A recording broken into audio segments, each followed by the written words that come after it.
আসসালামু আলাইকুম। এম মাল্টিটেকের পক্ষ থেকে শুভেচ্ছা। আজকের টিউটোরিয়ালে আমরা দেখব কিভাবে আপনার মুঠোফোন হয়ে যেতে পারে একটা সিসি ক্যামেরার প্যাকেজ, অর্থাৎ আপনি কিভাবে আপনার মুঠোফোনকে পুরো একটা সিসি ক্যামেরার মতো বানিয়ে ফেলতে পারেন। আমরা জানি যে কম্পিউটারের সিসি ক্যামেরা প্যাকেজ কিনতে গেলে 4টা 6টা 8টা 9টা এরকম প্যাকেজ থাকে, যে ক্যামেরাগুলো প্যাকেজ সহ কিনতে গেলে মোটামুটি 30 থেকে 40 হাজার টাকার মতো খরচ হয়। তো এত ঝামেলা না করে কিভাবে আমরা মুঠোফোনকেই সহজের ভিতরে সিসি ক্যামেরা বানিয়ে ফেলতে পারি, আজকে আমরা সেটা দেখব। এজন্য আমরা একটা সফটওয়্যার ইউজ করব। সফটওয়্যারের নাম আইপি ওয়েবক্যাম। আইপি ওয়েবক্যাম আমরা গুগল প্লে স্টোর থেকে ডাউনলোড করে নিতে পারি। গুগল প্লে স্টোরে গিয়ে আইপি ওয়েবক্যাম লিখে সার্চ দিলেই চলে আসবে। এখানে আমরা যে সফটওয়্যারটা ওপেন মানে সার্চ পাচ্ছি, সেটাই হচ্ছে মূলত আইপি ওয়েবক্যাম। আমরা আজকে এই সফটওয়্যারটার ইউজ শিখব।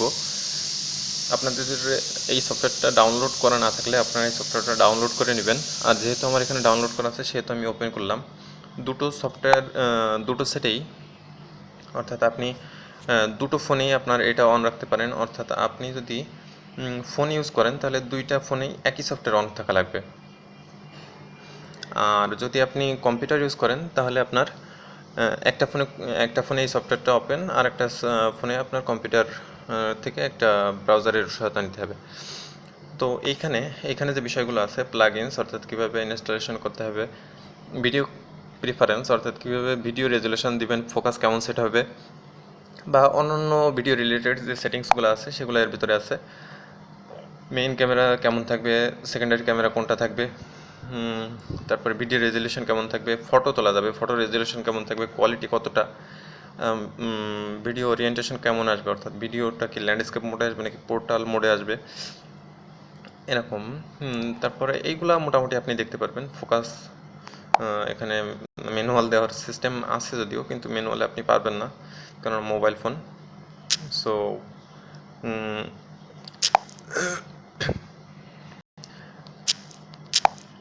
এরপরে যে ইয়েগুলো আছে, ইফেক্টস অর্থাৎ নাইট ইফেক্ট দিবেন নাকি এমবেডেড টাইম অর্থাৎ টাইম উল্লেখ থাকবে কিনা, এগুলো সব আপনি উল্লেখ করে দিতে পারেন।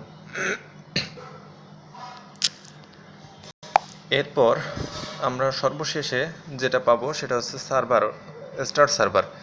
অর্থাৎ স্টার্ট সার্ভার দিলে আমরা একটা নতুন স্ক্রিন আসবে, যেটা দেখতে পাচ্ছেন যে এই স্ক্রিনটার লাস্টে 192.168.43.1.1/8080, এটা হচ্ছে এই ফোনের একটা পোর্টাল অ্যাড্রেস, যেটা এরকম মোডে থাকলে আপনি অন্য কোনো ফোন দিয়ে যদি আপনি এই অ্যাড্রেসটা ব্রাউজ করেন তাহলে আপনি এই ইয়েটা দেখতে পারেন। তো এখন এই ক্যামেরাটায় কীভাবে কী হচ্ছে, অর্থাৎ আমার হাতে ধরা অন্য ফুটেজটাতে, অন্য অন্য মোবাইলটাতে কী হচ্ছে আমরা সেটা দেখব।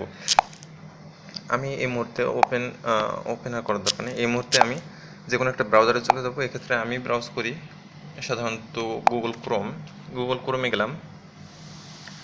গুগল ক্রোমে এই ওয়েব অ্যাড্রেসটা দেওয়াই ছিল, তারপরে আমি পুরোটা টাইপ করে দেখাই। http colon /192.1, হ্যাঁ, আইপি ওয়েবক্যাম এখানে উল্লেখ করা হয়ে গেছে। আইপি ওয়েবক্যাম, এই যে আইপি ওয়েবক্যামের আপনার পেজটা চলে আসছে।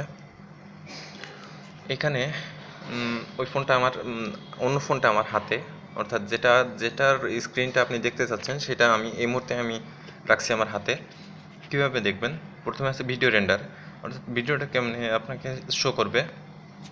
ব্রাউজে গেলে আপনি দেখতে পাচ্ছেন যে এখানে আমি জাস্ট একটা সিনে আটকে আছি, অর্থাৎ এখানে আপনার সিনটা দেখাচ্ছে, জাভা স্ক্রিপ্টে দেখা যাবে, জাভাতে দেখতে পারবেন এরকম। Audio player, flash player use করবেন নাকি HTML5 নাকি HTML5 পাস, কোন ধরনের অডিও আপনি ইউজ করবেন, এটা আপনি রেকর্ড করবেন কি না সেটাও আপনার এখানে আছে। অর্থাৎ এখানে আপনি এন্টার লেভেল ফর দিস, এই রেকর্ডের জন্য আপনি কোনো লেভেল যুক্ত করবেন কিনা, সেটা রেকর্ড টাইম কতটা আসবে, 2 ঘন্টা সর্বোচ্চ করে দিলাম আমরা। এখানে আপনি টেক ফটো অর্থাৎ ফটো নিতে পারেন, টেক ফোকাসড ফটো অর্থাৎ ফোকাস যেটাই ভালো সেট হয়েছে সেরকম কোনো ফটো নিতে পারেন। সেভ ফটো টু স্টোরেজ অর্থাৎ স্টোরেজে ফটোটা সেভ করে রাখতে পারেন। আমরা দেখাই যে এইখানে এটা ক্লিক করার পর রেকর্ডটা শুরু হয়ে গেল, অর্থাৎ এখন ওই স্ক্রিনে যেটা আছে সেটা আপনার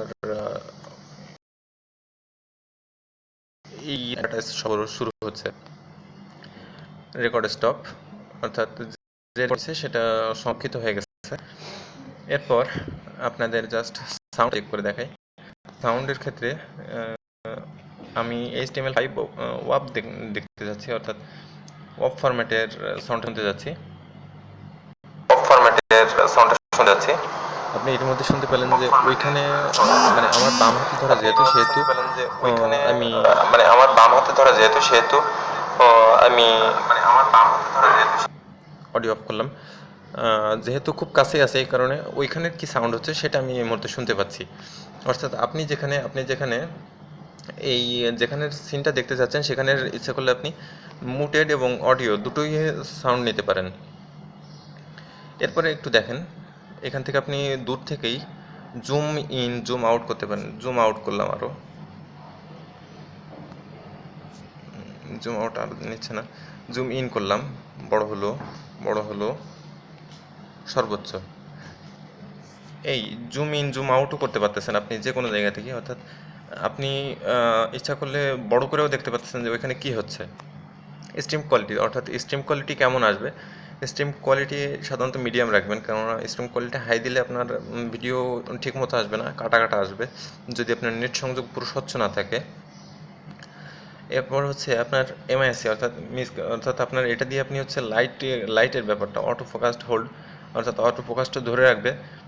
এলইডি ফ্ল্যাশ লাইট, আপনার এলইডি ফ্ল্যাশ লাইট দেখে একটা অন্ধকার জায়গায় আমি ফোনটা রাখলাম। এলইডি ফ্ল্যাশ লাইট জ্বালানো হয়ে গেছে, এলইডি ফ্ল্যাশ লাইট অফ, এই হচ্ছে অন্ধকার অবস্থায়।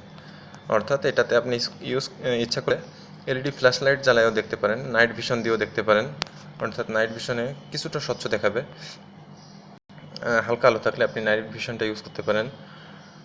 এরপর ফ্রন্ট ক্যামেরা ইউজ করবেন নাকি ব্যাক ক্যামেরা সেটাও ইচ্ছা করলে দেখতে পারেন। ওপেন সেন্সর গ্রাফ, অর্থাৎ সেন্সরের গ্রাফটা কেমন যাচ্ছে, যে আপনার ব্যাটারি কেমন আছে, আপনার তারপর নেটওয়ার্ক কোয়ালিটি কেমন, সব কিছুই মোটামুটি দেখাবে এইখানে। ব্যাটারি টেম্পারেচার, ব্যাটারি ভোল্টেজ সব কিছুই দেখাবে। এভাবে আপনি আপনার সব কিছু করতে পারেন, সব কিছু সেট করে নিতে পারেন। আমাদের ভিডিওটা দেখার জন্য ধন্যবাদ। আগামী টিউটোরিয়ালে আমরা দেখাবো কীভাবে ইন্টারনেট সংযোগ ছাড়া ওয়াইফাই সংযোগ দিয়ে, অর্থাৎ ফোনের ওয়াইফাই ইউজ করে আপনি কোনো নেট সংযোগ ছাড়া এটা ইউজ করতে পারেন। ধন্যবাদ, পাশে থাকুন।